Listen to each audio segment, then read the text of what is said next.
Okay then, so we're now going to be looking at this Pumped Up Kicks main riff, let's call it, okay? And it is played on the guitar. It sounds like a bass might be playing it as well, but it's a really cool sound. And again, it's a nice little riff to learn to develop the right hand position for this left hand and the coordination between your right and left hand. Okay, so there's quite a lot to do, so let's just get on with it. It will sound like this when we get it together.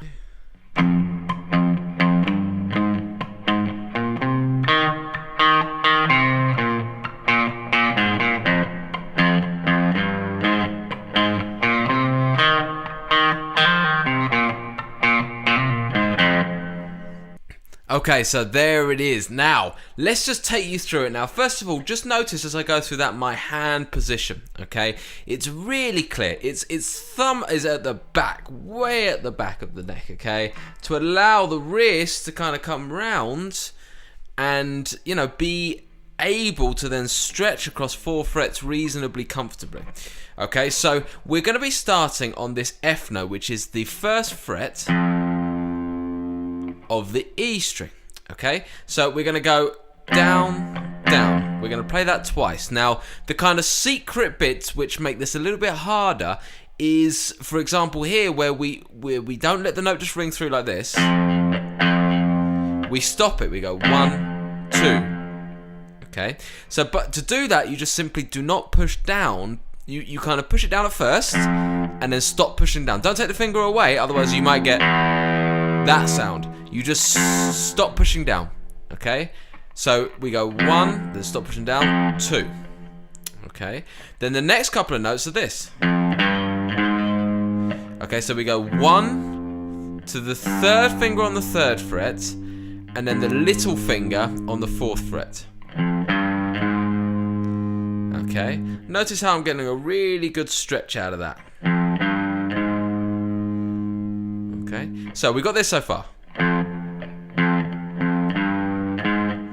And then you're going to hit that little finger again. Okay, so then we're going to go. So now we're coming on to the 1st fret of the A string, then 3rd fret, and then 1st fret of the D string. Okay, so all together.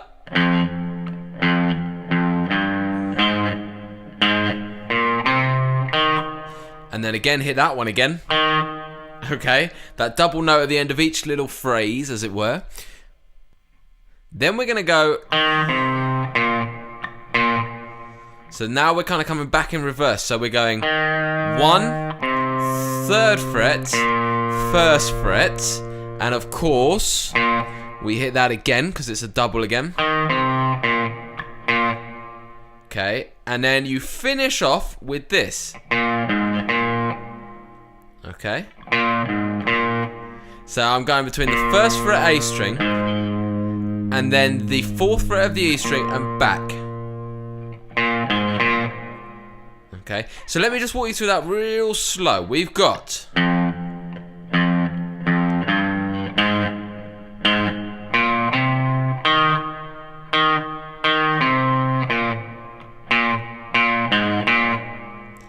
okay, so spend a couple of minutes just trying to get that sequence in your head, okay, because then it begins again, it goes around a second time, except it's slightly different the second time. Second time starts exactly the same.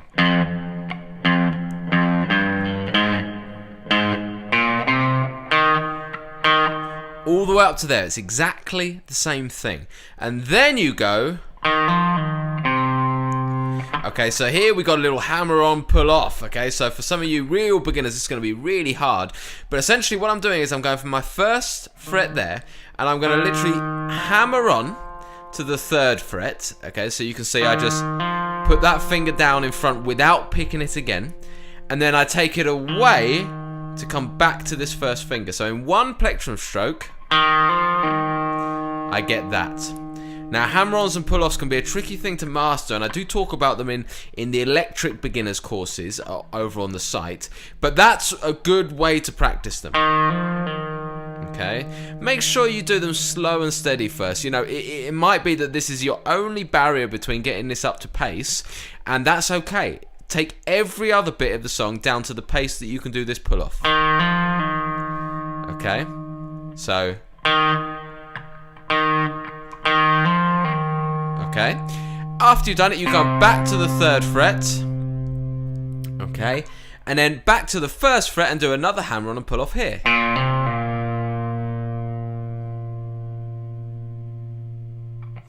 Okay, down to the 4th fret, and we're back at the start again. So let me do that second one for you as a whole.